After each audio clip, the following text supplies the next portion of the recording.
وہ لڑکیاں جو شادی کے بعد بھی زناکاری کر رہی ہیں، اس میں بھی ان لڑکیوں کے ماں باپ کا ہی ہاتھ ہے، کیونکہ لڑکیوں کے ماں باپ کو جو لڑکے ہوم ٹاؤن میں رہ رہے ہیں، جس جگہ رہتے ہیں وہیں کام کر رہے ہیں، ان لوگوں کو پسند ہی نہیں کیا جا رہا ہے۔ اور جو لوگ باہر رہ کے 10 20 50 ہزار روپے منتھلی کما رہے ہیں، رات دن شراب کے نشے میں دھت ہو رہے ہیں اور بیوی کو یہاں چھوڑ کر وہاں باہر کام کرنے کے لیے چلے جا رہے ہیں، ان لڑکوں کو لڑکی کے ماں باپ جلدی پسند کر رہے ہیں اور انہی کے ساتھ اپنی بچیوں کے نکاح کر رہے ہیں، اور اس کا انجام یہی ہوتا ہے کہ ان کی بچیاں نکاح کے بعد بھی زناکاری کرتی ہیں، تو اس کا پورا گناہ اس کے ماں باپ کو ہی پڑے گا۔ سب سے بڑا دکھڑا آج ہمارے مسلم سماج کا یہی ہے کہ سیکس کو ہم لوگ سب سے اینڈ میں سمجھتے ہیں، سب سے پہلے لینا دینا سمجھتے ہیں، سب سے پہلے دکھاوا سمجھتے ہیں، شادی میں یہ ہونا چاہیے، کھانے میں وہ ہونا چاہیے، ناشتہ ایسا ہونا چاہیے، کرسیاں ایسی ہونا چاہیے، ہم لوگ ان چیزوں کو زیادہ ضروری اہم سمجھتے ہیں،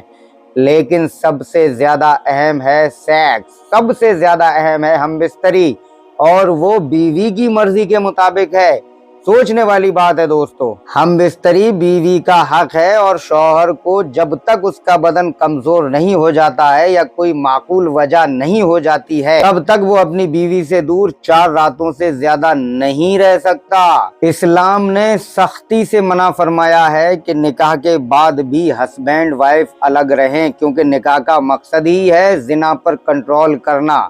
اگر نکاح کے بعد بھی ہسبینڈ وائف الگ رہیں گے تو ظاہر سی بات ہے کہ زنا ہوگا، اور آج کل یہ عام بات ہوتی چلی جا رہی ہے کہ بیوی اپنے مائکے میں رہ رہی ہے یا اپنی سسرال میں اکیلی رہ رہی ہے اور شوہر صاحب بہت دور پڑے ہوئے ہیں۔ کسی کام کے سلسلے سے یا بزنس کے سلسلے سے بھی اگر شوہر باہر جا رہا ہے تو پہلے تو شریعت نے اس پر روک لگائی ہے، لیکن اگر پھر بھی کسی طریقے سے کام نہیں بن رہا ہے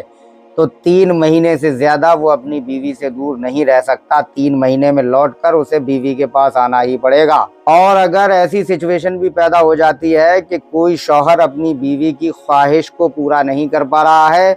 اس کے مطابق ہم بستری نہیں کر پا رہا ہے، یا کمزوری آ گئی ہے یا نامردانگی ہو گئی ہے، تو شوہر کو چاہیے کہ بیوی کو طلاق دے دے تاکہ وہ کہیں اور اپنا نکاح کر لے اور زناکاری جیسے گناہ سے بچ سکے، تاکہ وہ زناکار نہ بن سکے۔ اس لیے اسلام نے اس کے شوہر کو یہ حکم دیا ہے کہ اگر وہ اپنی بیوی کی خواہشوں کو پورا نہیں کر پا رہا ہے، خواہشوں کو پورا کرنے کا مطلب یہ نہیں ہے دوستو کہ کھانا پینا کپڑے لتے، خواہش سب سے اول درجے پہ آتی ہے، وہ جسم کی خواہش آتی ہے۔ اگر کوئی مرد عورت کی جسمانی خواہش کو پورا نہیں کر پا رہا ہے تو اسلام اسے یہ حکم دیتا ہے کہ وہ اسے طلاق دے دے تاکہ وہ کہیں اور نکاح کر کے جائز طریقے سے اپنی خواہشوں کو پورا کرے۔ تو دوستو آج کے اس ویڈیو کو یہیں پر ختم کرتے ہیں۔ آپ کے ذہن میں اگر کوئی بھی سوال ہے تو آپ کمنٹ کریے، اس پر انشاءاللہ ایک سیپریٹ ویڈیو بنایا جائے گا، اور ایسی ہی اسلامک نالجبل ویڈیو دیکھنے کے لیے